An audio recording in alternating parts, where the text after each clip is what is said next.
Hello Booktube and welcome to my bookshelves.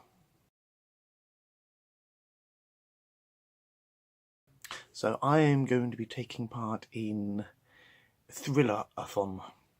This is a readathon hosted by Harriet Rosie. I will link her announcement video.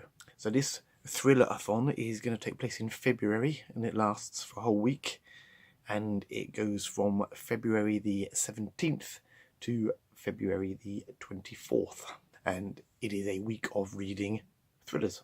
Now there are 5 prompts that Harriet has set up, and I'm going to do my TBR for those 5 prompts. It may change, I probably won't get to all 5 in the week, but at the moment this is my TBR for Thrillerathon. And they're very straightforward prompts, nothing too difficult. Actually, I think she's done it on purpose so that you should have most of these prompts on your shelves. You wouldn't have to go out and specifically buy any books. So the first prompt is read a thriller that you are most anticipating. Now for me, that is If We Were Villains by Muriel.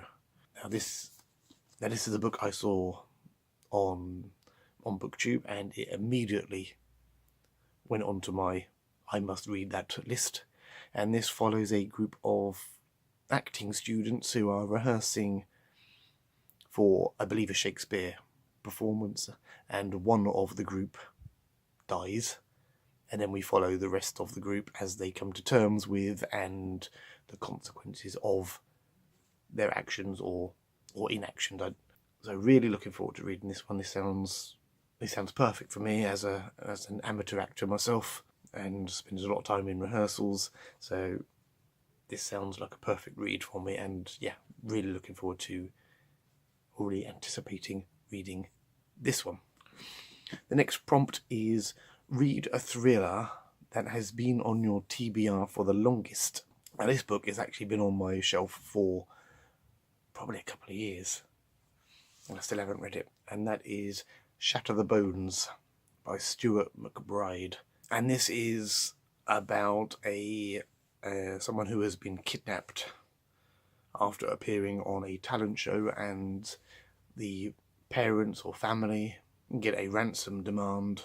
And then it's sort of a chase to rescue the people who have been kidnapped. Yeah, but this has been on my shelf for a couple of years, I think, so that will be one to read and get off my shelf.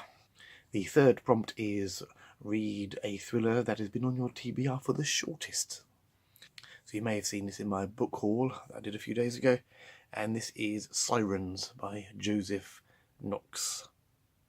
I bought this after Christmas with my Christmas vouchers, and this is a sort of gritty crime noir set in Manchester. So this is my most recent thriller purchase. Prompt number 4 is read a thriller with the best cover. So I went through my shelves, looked at all the covers and thought which one's got the best cover, and it is Dark Matter by Blake Crouch. And I love this sort of abstract, sort of slightly twisted, warped cover. It's been on my shelf for a while, want to read it, and this is now the excuse. So that is my thriller with the best cover. And the fifth and final prompt is revisit a thriller you have already read. Although Harriet does add a little caveat to that, and that is or an author that you have already read and liked. So a different book by the same author. So I'm going to slightly cheat on this one, and this is Fever of the Blood by Oscar de Muriel. This is the second in a series, and I loved the first one, which was Strings of Murder. It's a crime novel set in Victorian Edinburgh. Yeah, and I really liked the first one, very atmospheric, very well written, and this is the second in the series. I may try and go through my shelves and try and find a thriller that I've already read and reread that one. If not, then this will be my choice for that prompt. So that is the 5 prompts set up by Harriet for a Thrillerathon, which will take place in February, the 17th to the 24th. Let me know if you're taking part. You can find Harriet's video in the link down below. I believe she's also set up a Twitter account for the Thrillerathon, so you can find her on Twitter as well and other social media. Let me know if you're taking part, what your books are going to be, and look forward to seeing you in my next video. Thank you for watching.